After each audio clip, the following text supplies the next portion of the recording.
Have you ever stopped to question why sadness, a seemingly negative emotion, is such a universal part of the human experience?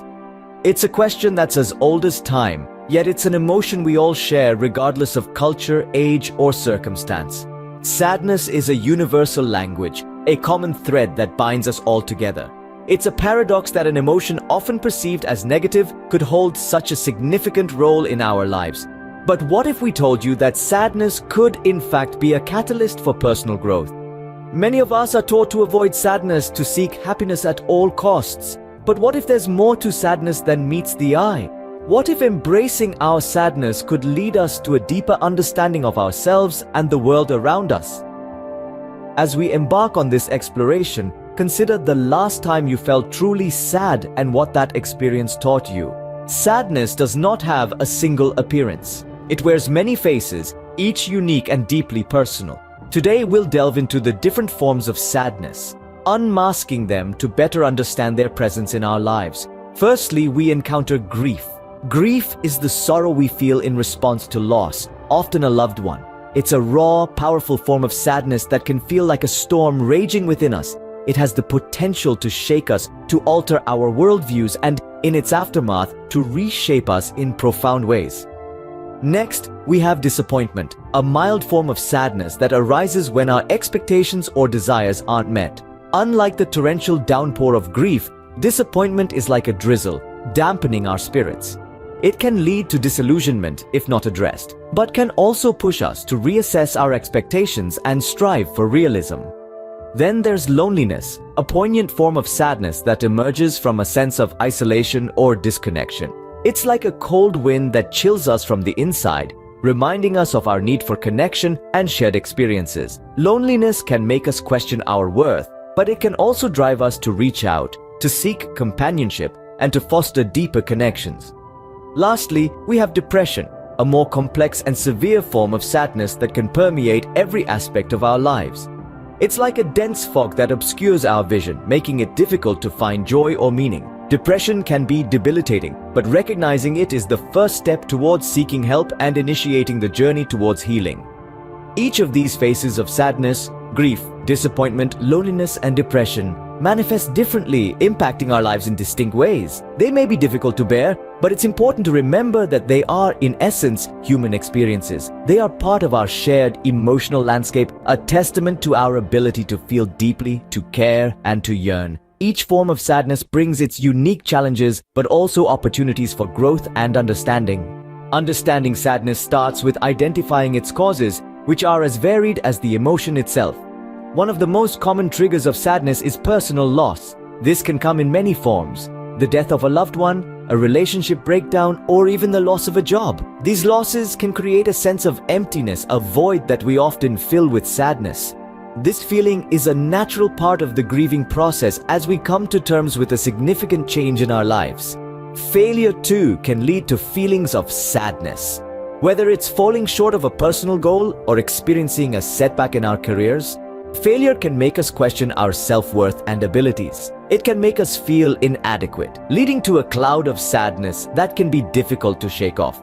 But remember, failure is not a reflection of who we are. It's merely a part of the journey, a stepping stone to success. Then there's social isolation. In this hyper-connected world, feeling alone can seem paradoxical, but it's a reality for many. When we lack meaningful connections with others, we can feel overlooked, unwanted, and unloved. This sense of isolation can breed sadness, making us feel as though we're on the outside looking in. And let's not forget the impact of physical and mental health issues. Conditions such as chronic pain or depression can lead to persistent feelings of sadness.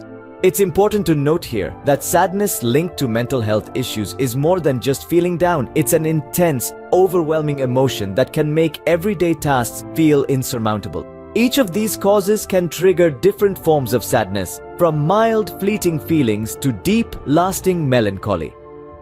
It's a complex, multifaceted emotion that is influenced by a myriad of factors. But by recognizing these triggers, we can begin to understand our sadness better. Recognizing the sources of our sadness is a crucial step towards managing this complex emotion. Contrary to popular belief, sadness isn't always a hurdle to overcome. Sometimes, it's a guidepost on our journey.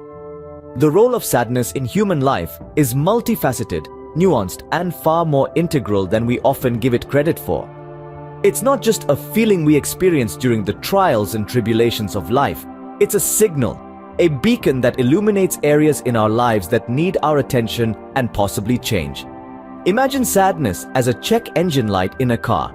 It's an indicator that something isn't right under the hood. In our lives, sadness can signal that something isn't aligning with our values, expectations, or desires. It prompts us to take a step back, reassess, and identify what's causing this emotional discomfort. This introspection can lead us to realize that we may need to implement changes, whether it's in our relationships, careers, or personal habits. Moreover, sadness isn't just about us as individuals. It has a social function as well. It fosters empathy, that feeling of understanding and sharing someone else's emotions. When we experience sadness, we are better equipped to empathize with others who are going through similar emotions. It's a bridge that connects us, reminding us that we are not alone in our experiences. Lastly, sadness is a facilitator of personal growth. It's a common misconception that growth only happens in moments of joy and triumph. But it's often in our moments of sadness that we learn the most about ourselves, our resilience, and our capacity to adapt and overcome. It's during these times that we develop coping mechanisms, build resilience, and gain a deeper understanding of our emotions. So next time sadness knocks on your door, instead of pushing it away, invite it in. Listen to what it has to say.